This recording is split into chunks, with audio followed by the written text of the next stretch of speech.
So, wanted to come on here and discuss Mea Culpa, whatever, however you pronounce it. I don't even understand, like, the name. The whole time I was like, Mea Culpa. Like, why not be May? It's M-E-A, whatever. This is yet another Tyler Perry extraordinaire.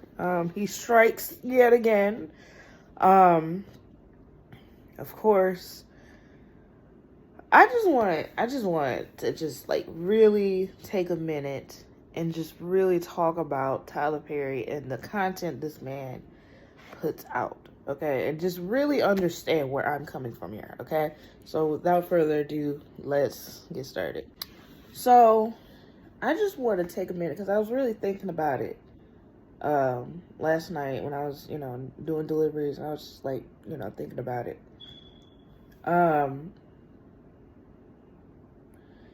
Y'all have to understand why a lot of us are frustrated with Tyler, okay? Because yes, Tyler Perry has come a very long way. Like, this man went from doing plays to doing small movies, TV shows, and now he has this entire empire, right? And don't get me wrong, we are all happy for him. We are all rooting for you. Like, we're rooting for you. We are all rooting for you. Okay. But it's like the stuff he puts out now and these past few years is boo-boo water. It stinks so bad. Like, it stinks. Like, and I'm saying as that time my best friend went and got this bodysuit because she wanted to look like Raven from Teen Titans, and she's like, it stinks. Oh my god. Like, it stinks. But nonetheless, Tyler okay. So Mea Culpa, whatever her name is she's basically the synopsis of the movie. She's a lawyer. She's a defense attorney who's married to a former anesthesiologist. And what I mean by former, the man got fired because he was getting high off his supply, okay? And went to work one day and basically was caught slipping, okay? And they fired him, right? He has a mother who is dying of cancer. Mind you, major spoilers, okay? She's dying of cancer, and his brother is a prosecutor, or actually he's the district attorney. He's the DA, okay? Excuse me. The dynamic between all of them, like in the beginning of the movie, we're, establishing that the marriage is not the best, okay? She's not happy. Like, I'm just literally sitting there thinking about it. Like, she's not happy. She's literally thinking about, that he's cheating on her, stuff like that. Like, something's off about him. The dynamic between her and his mother is awful. Mind you, the mom is white. We don't get no inkling of the father at all. Like, they don't talk about him at all. Like, dad's dead. Did he run away? None of that. Mom is bitchy as hell. And her saving grace, or the reason why they don't check her on it, is because she's dying of cancer. So it's like, we're just going to let her do and say whatever to anybody and just be okay with it because she's dying, okay? Mea is also best friends with the brother-in-law's wife, okay? Homegirl from P-Valley. Down in the valley where the girls get naked. Okay. Her, all of that, okay? The conflict here is there's this well-known artist, okay, that is on trial because apparently he killed his girlfriend, okay? He killed her, used her skull fragments in a painting, okay? Her blood was in his apartment to the point where it seeped into the neighbor's apartment. And so now it is up to Mea to get this man off, okay? And of course, you know, the prosecutor that just so happens to be on this case is the brother-in-law. So, you know, they were like, no, you're not going to do this case. But instead of just being like, oh, I'm going to do this case because I genuinely, you know, this is what I do. I get people off, okay, regardless if they, you know, did it or not. But, you know, what we got was, oh, I'm doing this to spite your mother. Because your mom's like, oh, you're not doing this. Because apparently the brother is running for mayor, right? Now, keep all that in mind. Because we're going to come back. Excuse me. Sorry about that. We'll get back to that, you know, later, okay? Of course, you know, Mea, she gets on the case. She's trying to, you know, get a feel for this guy. Who is he? You know, what happened? He tells her the relationship of the girlfriend that they met in Paris or whatever, something like that. They get together, everything's cool, everything's funky, okay? And then all of a sudden, she puts this video, like, she just disappears, put this video out saying that he's a womanizer, he's this and he's that, and, you know, he ain't shit, you know, just all this other stuff. And it just kind of broke his heart, whatever. And then now, all of a sudden, she's dead, basically. And now, you know, it's on trial for that. There's an obvious attraction between Mea and the artist. What's his name? Zahir. Bro, I feel like anybody with a name like that is trouble. What was that? Anybody with that name is definitely trouble. Zahir, Zion, Dylan. But, you know, there's an obvious attraction, okay? Regardless of the red flags that are there, this man is on trial for murder. You're hearing little bits and pieces that this man is, he into that BDSM, okay? S&M, he into all of that. He likes whips and chains and choking and all that other stuff, right? And she's like, ooh, sign me up. Sign me up, ever, okay? And I'm like, so, I'm trying to give y'all the movie, and then we're just gonna but it's hard, because I'm sitting here just, like, really racking my brain around what garbage is this, okay? So, like I said, there's an attraction there. Eventually, they do hook up. We get this whole paint scene where they swirling around in paint, okay? Then you got, we find out that, you know, this woman who owns a gallery, she messed with him too, made her feel wonderful. The same shit he did to Mea, same shit she, you know, so he's just, you know, one note guy. He does the same thing over and over, you know, the same thing, right? And then we find out that, you know, Mea, the husband, finds out that he, you know, she slept with the dude. He throws a temper tantrum. The whole family's like, get the fuck out of here. We don't want nothing to do with you. Then, later on, Mea decides to go on this random ass vacation, okay? Mind you, she has this little private investigator dude, and he's like kind of telling her all this information and whatnot. And we find out that homegirl that is presumably dead is actually not dead. She's in Dominican Republic as a fucking waitress or whatever. And I'm like, huh? And then, you know, Mea calls the brother-in-law because he's the prosecutor, and she's like, hey, we found her. She's actually here. We need to get the police and stuff like that. And he was like, okay, it's okay. You know, I'll get my people out there. You know, just come back here to the house and we'll deal with it. So she gets on the fastest airplane in the world, because literally she was in Dominican Republic, And mind you, I think they're in Chicago. So she's in Dominican Republic, the same clothes she had on. Now all of a sudden she's back in Chicago at like literally like that. And everything's all weird in the paint. You got the mama there, you got the brother there, and the sister, the best friend, she's there. And everybody's just acting a little weird. And then come to find out, everybody been in on it.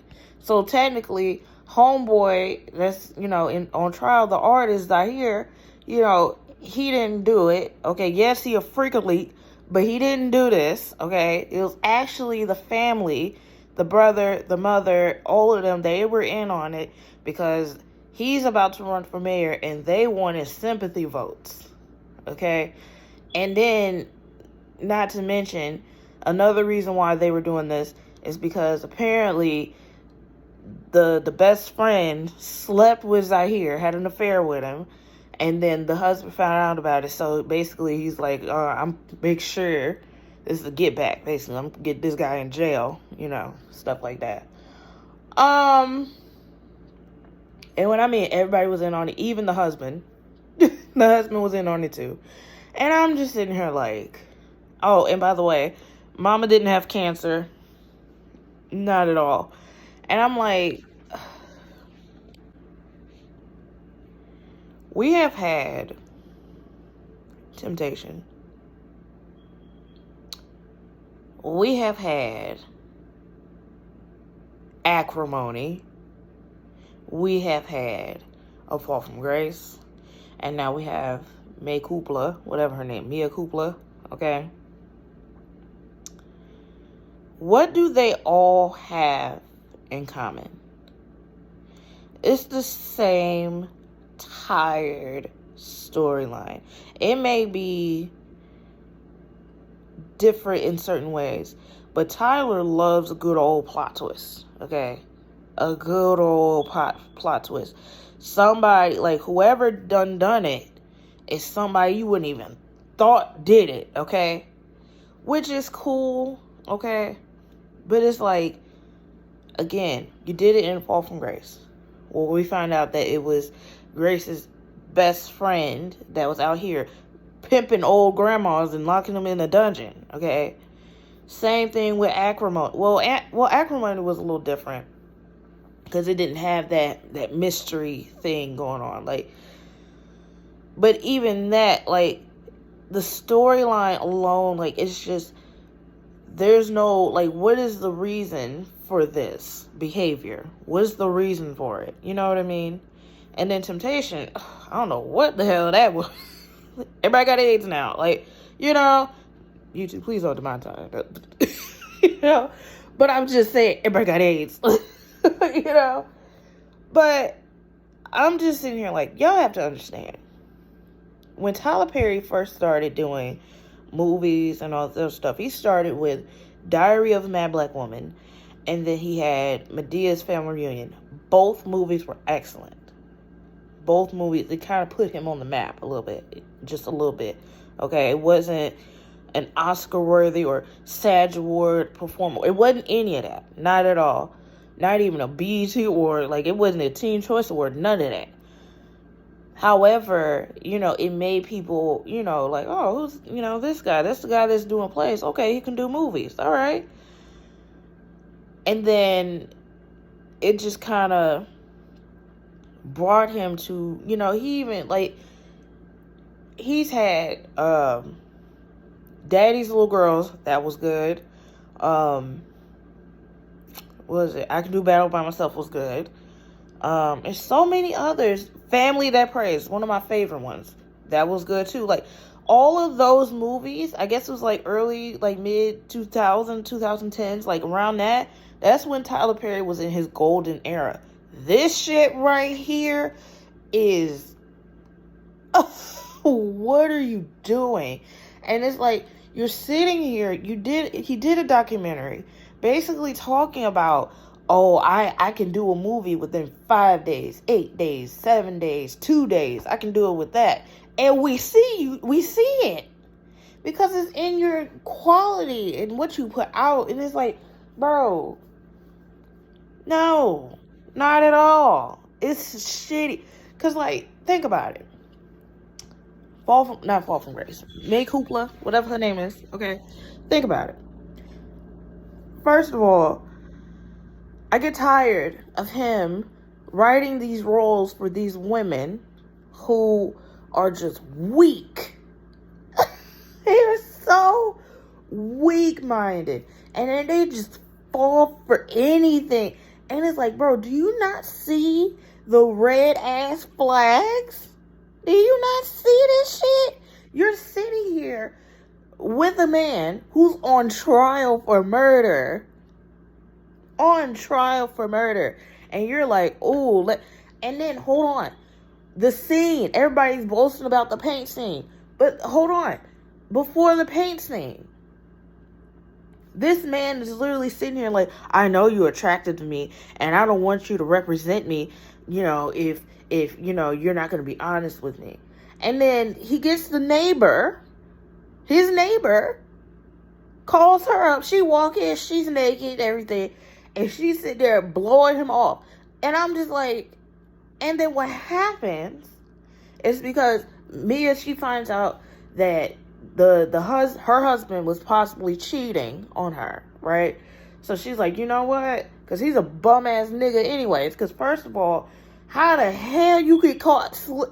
How the hell you are sitting here? You're an anesthesiologist, and you're sitting there getting high off of your own products and all the drugs and all that. You're getting high off of that, and then you go into work high, and you thought they wouldn't catch you. So you don't have a job. You're not looking for a job. What you did, there was a scene where dude literally, she's getting ready for work. He got out of bed, slapped her on the butt, and then went back to sleep. And then somebody said, so when can we get back to the time where we was all lovey-dovey? When can we get back to that? And I'm like, when you get a job, that's what, when she pulled out that bill out the drawer, it was like, which bill you trying to pay? Like, are you serious right now? What? But Mea, you stupid as fuck, because you're going to sit here, watch this man get a blowy from this girl. Then you leave, you come back, you see her swirling on the dick and everything. And then you're just like, let's get it. Like, tell her to go, like, move, go. And then you hop on. This man ain't showered. This man ain't white, like, rinse it off. None of that. You just jump right on. And I'm like,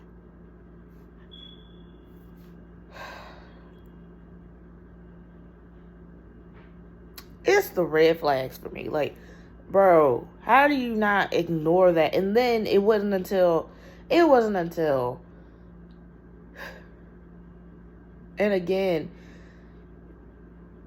the game that this man is playing on these women, the game that he's playing on these women, like, she's literally looking at the ceiling and peeling back, you know, all the women that he's messed with. And I'm like, oh my God. And then you find out that the wife, no, the best friend was one of those women. And it's just like, oh my God. Like, even aside from the husband being a bum ass, okay, what other significance was it for you to feel like this man was cheating? Because, like, what was even the purpose of that? Like, there was no significance at all. And then it's like, and yes, I'm all over the place because Tyler Perry's all over the place. So we're going to be all over the place. And then you got homegirl Veronica Harrington from Haves and Have-Nots in the gallery tell her, the same thing he did to me, he's doing it to you too. Oh, okay. So what was the purpose of that scene? Why do we have the scene? Because, again, at the end of the day, you know, he's done this to several women. So it's like, still, at the end of the day, he's still like, he's still a womanizer. Like, hello? And you're just like, yeah, girl, let me sit on that community penis. Like, what? Ugh.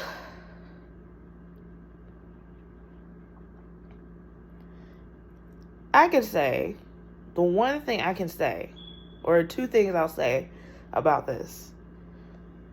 One,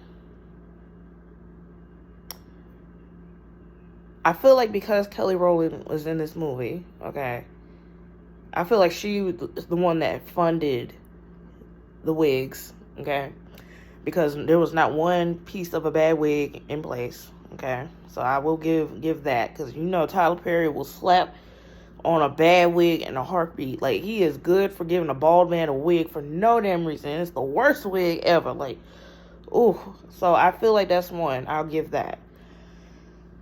And then two, I just feel like, because I'm not saying Kelly Rowland is a bad actress. That's not what I'm saying. I'm just saying what happens with these movies is Tyler gets a mix of good actresses and actors, and then he gets the bad ones. Like, the bad actors and actors, like the ones that are bad are the ones we ain't never seen before. We ain't ever seen. Like, he'll get actors and actresses that we know. Okay, so we know Kelly Rowland. Okay, we know Taraji P. Henson. Okay, we know them. Okay, we know Felicia Rashad. We know Cicely Tyson. May she rest in peace. Okay, we know them. And then they get people that we don't know, put them in the same scene, the same room with them, and it's just like, the good actresses have no choice but to dumb themselves down and give bad acting. And it's like, what the? Because they know they can, man, I'll blow this bitch out of the water. I'm sorry for cussing. I'm sorry. I'll blow this shit out the water. And then it just wouldn't look right. So it's like, Tyler,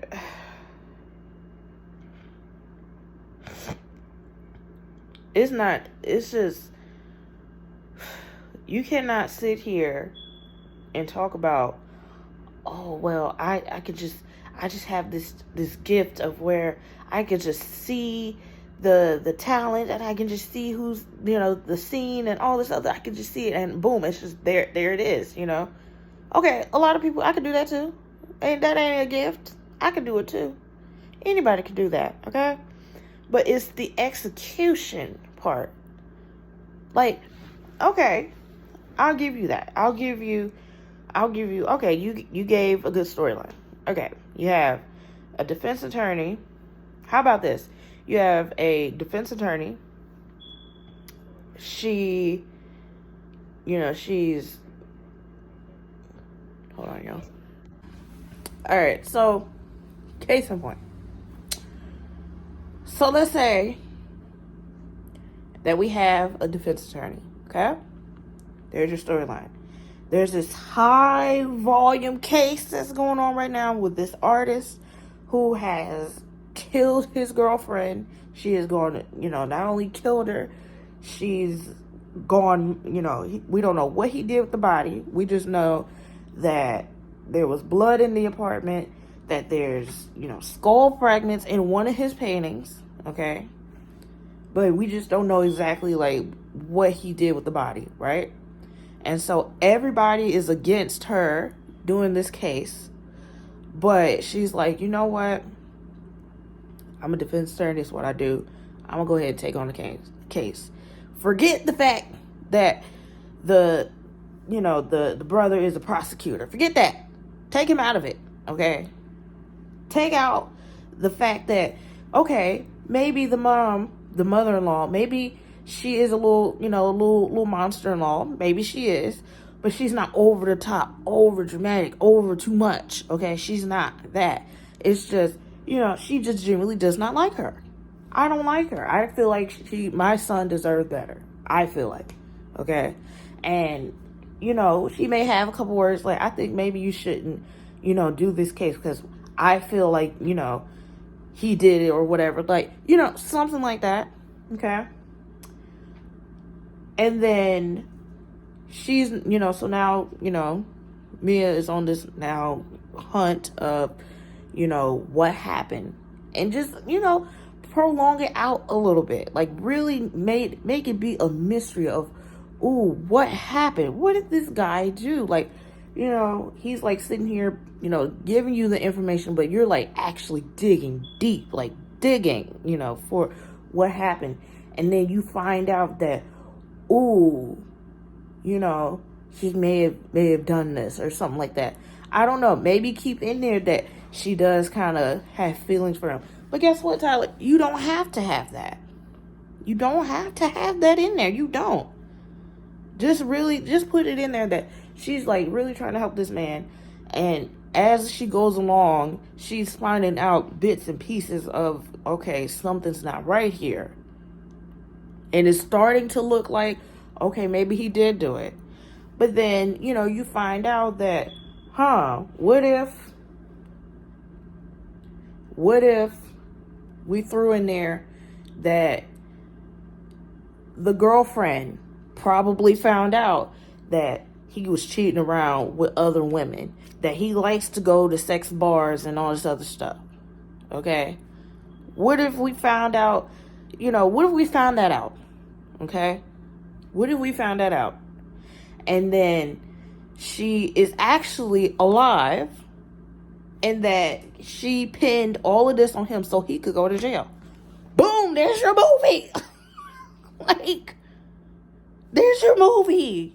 Right there. There's your movie. You see how it's like, ooh, I go see that. Bro, Tyler put me.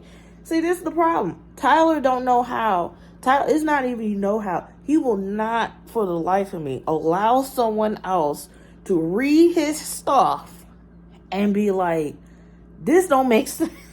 Like, why do we have... Oh, and I don't know. Maybe we should put in there that... Should we even put it... Like, again, I just feel like all this other stuff, we cut all this other bullshit out. Like, why are you sitting here putting in there... Like, what is the whole purpose of, oh, I'm in therapy with my husband, I'm trying to work it out with my husband, okay? Like, it doesn't make sense. Why do we have that? Like, there's no reason for the mother-in-law. There's no reason for the brother-in-law, and the fact that he's a DA and prosecutor, and the fact that he did all of this so he can run for mayor. Bro, this is not the president. Not the presidency. Not even the governor. Hell, the city. The mayor. You did this because you want to be mayor? Oh, get the fuck. Like, what? Anyways, y'all. Let me stop before Tyler be like, let me steal your auntie.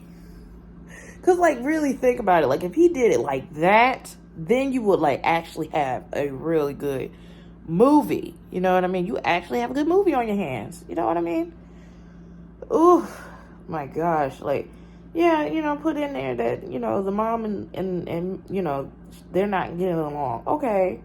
But you don't have to be so heavy on it. Like, it was almost as if, like, bro, are you fucking your mother? Are you having sex with her? Is that even your mom?